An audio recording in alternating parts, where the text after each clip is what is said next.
छात्रों के अभिभावकों के खाते में भेजा जाए। तो 1200 रुपए की धनराशि डीबीटी के माध्यम से बच्चों के अभिभावकों के खाते में भेजा जाए। इसलिए बच्चा को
मैं इसलिए कोविड उसमें लगा रहा हूँ क्योंकि इसके बाद 2 स्कीमें और इसमें ऐड हुई। तो कोविड के दौरान 1 मार्च 2020 को अथवा उसके बाद किसी भी परिवार में उसके माता पिता में से किसी की डेथ या माता पिता दोनों की डेथ मृत्यु कोविड से हुई हो और उसका प्रमाण हो सीएमओ स्तर से या किसी भी मेडिकल कॉलेज से जहां से भी आपने उनको एडमिट कराया था, तो ऐसे बच्चों को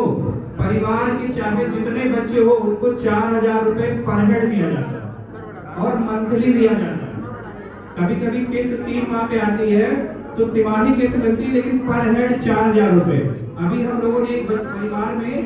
5 बच्चे थे, 4 पंचे 20, 3 महीने मतलब 60,000 रुपए इसके खातों में ट्रांसफर किए।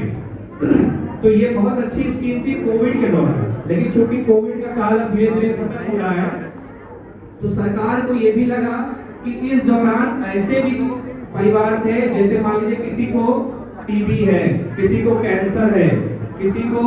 कुछ अस्थमा की बीमारी है, और चूंकि कोविड के दौरान हॉस्पिटल्स बंद रहे हैं या इतने कंजेस्टेड रहे हैं कि व्यक्ति अपना इलाज नहीं करा पाया, तो उस दौरान भी कई ऐसे बच्चे हैं जो अनाथ हुए और जिनके माता पिता में से किसी कमाऊ पुरुष की डेथ हो गई।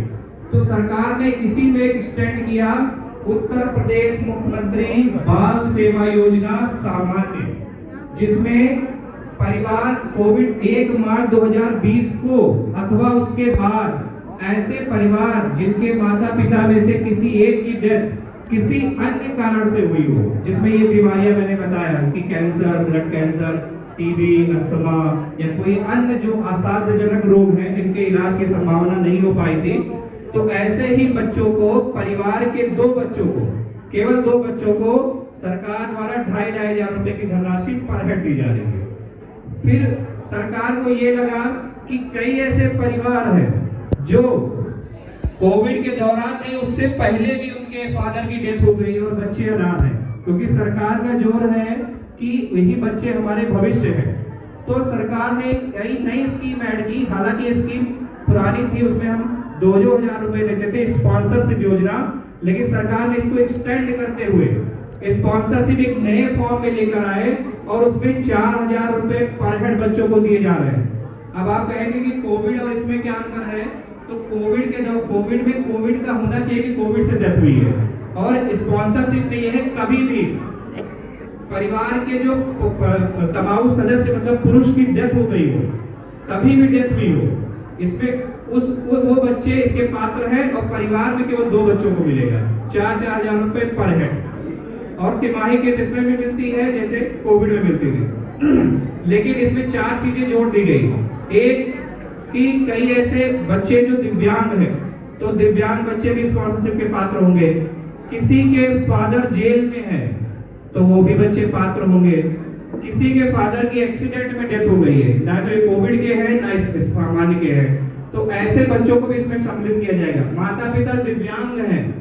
तो वो कमा नहीं पा रहे हैं, ऐसे बच्चों को 4,000 रुपए दिए जाएंगे। और मुझे लगता है कि हम लोग भी जब तैयारी कर रहे थे तो 4,000 रुपए ही मिलते थे मुझे घर वालों से, और हम लोग पूरा महीना उसको क्रॉस करते थे।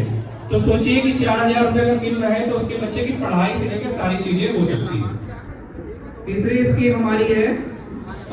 पेंशन योजना, जो आप सब जानते हैं। कोई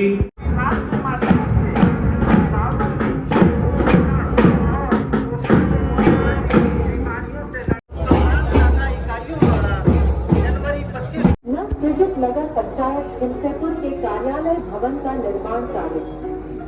जनपद फतेहगढ़ की पुलिस लाइन में ट्रांजिट हॉस्टल के निर्माण कार्य में बाउंड्री वाल का निर्माण कार्य, फर्रुखाबाद में फतेहगढ़ में पुलिस आवास हेतु 13 मंजिला हॉस्टल का निर्माण कार्य कराया गया। इस भवन में कुल 152 परिवारों को निवास हेतु आवास उपलब्ध हो सकेंगे। योजनांतर्गत नवनिर्मित राजकीय पालिटेक्निक से कायमगंज मोहम्मदाबाद प्रियंका बेटे रोड का निर्माण कार्य, नगर पंचायत संकिता बच्चन के कार्यालय भवन का निर्माण कार्य, विधानसभा क्षेत्र कायमगंज में राजकीय पालिटेक्निक का निर्माण कार्य,